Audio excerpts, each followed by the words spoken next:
Healthy Scratch Red Wings Report, presented by 5v5hockey.com. Good morning, Hockey Town. It's Buschy with you once again for the Red Wings Report. Patrick Kane is back with the Red Wings, a one-year deal. I'm super excited. I got both the jerseys hanging here. They're not both mine. One of them's my wife. I'm not crazy enough to get two Patrick Kane jerseys, but stay tuned, maybe.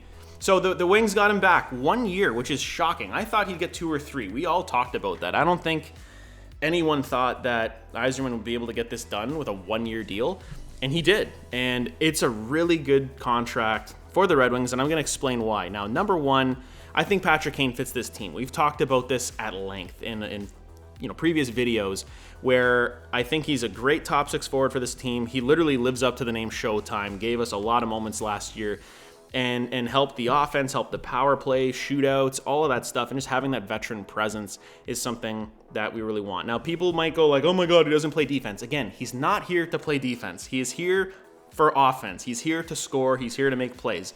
And that's what he did last year, basically point per game. Now, he is making $4 million as his cap hit, which is lower than what I thought and what a lot of people projected was $5.5 million, and maybe even a little bit more. But this is a incentive-laden contract, lots of bonuses involved. Now, I'm going to explain this for people because a lot of people might not know, and this is a pretty niche rule that the NHL has. There's only certain instances where bonuses can be applied that will eventually count against the salary cap. So, quick math here. Kane, $4 million base salary, which means his cap hit is $4 million for us this year, meaning we're saving some money. We can spend it on somebody else. He has different thresholds of things that he has to do in order to make the bonus money. So the easiest one for him is going to be at 10 games played, he makes $1.5 million.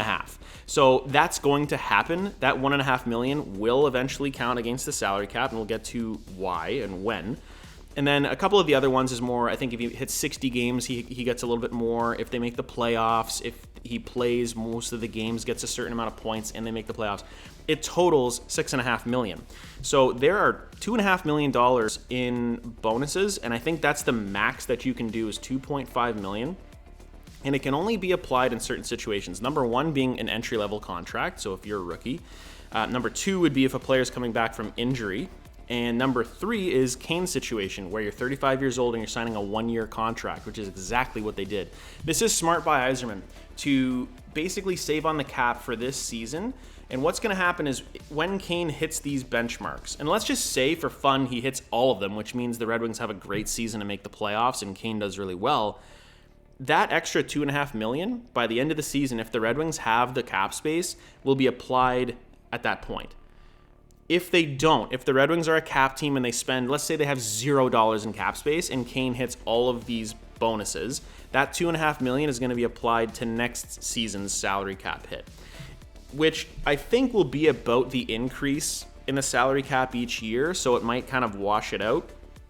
But this is a really good deal, and I crushed Yzerman for the Wallman trade, which I still don't understand, but I will praise him for this Kane contract. I think it's perfect for both sides. For Patrick Kane, it gives him room to maybe pivot and maybe do a year-by-year thing. My wife even said, well, what if he's doing like a year at a time? You can kind of go in and go, all right, like, is this working? Do I want to go elsewhere? Do I want to stick around? But it also gives the Red Wings a lot of flexibility too in terms of, well, how does the season go, right? I mean, if they want someone at the deadline, or if they're not doing well, they can move them. And maybe there's a big fish in free agency next year, and we're getting ahead of ourselves a little there. But if there's a big fish next year, they could quickly pivot and go, all right, we're taking that, $6 million or $6.5 million and applying it to someone else. And I don't know who that would be, but it gives them the flexibility to do so. And I think Steve Yzerman is a guy that likes to do things like that. So I really love it. I mean, Kane was a point-per-game player for us. He was due for a salary raise, but the cap hit is awesome, and it actually is going to allow us to go after some other players in free agency, and some of the rumors being Steven Stamkos. We've heard some Jacob Trouba rumors with trades, and I've wrapped my head around that one.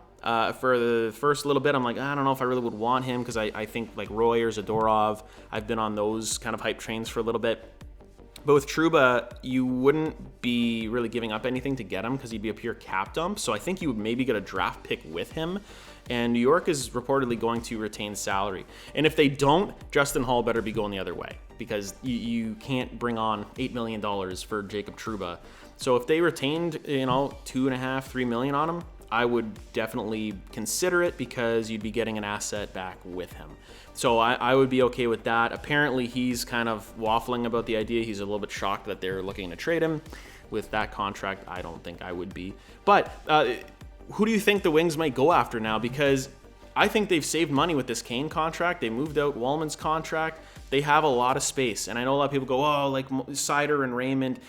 Yzerman knows how much those guys are going to get combined. He knows how much money he gets to play with. He has Berggren and Veleno still restricted as well.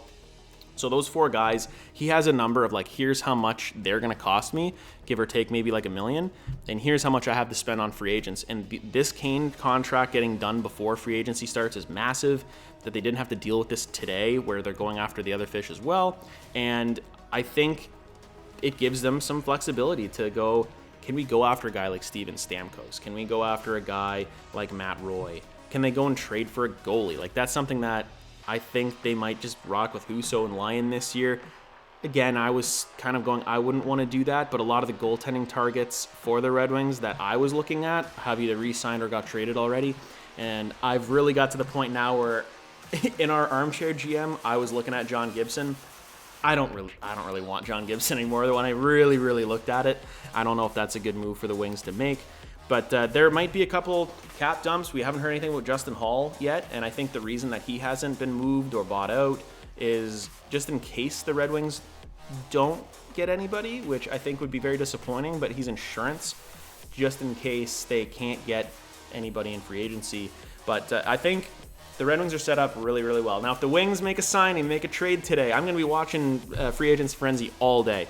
So if something happens, we'll jump back in here, we'll do some instant analysis. So until that happens, fingers crossed the Red Wings make a couple more good moves, bring in some talent, and we'll be ready to rock and roll. So until someone signs or until someone gets traded, I'll see you then.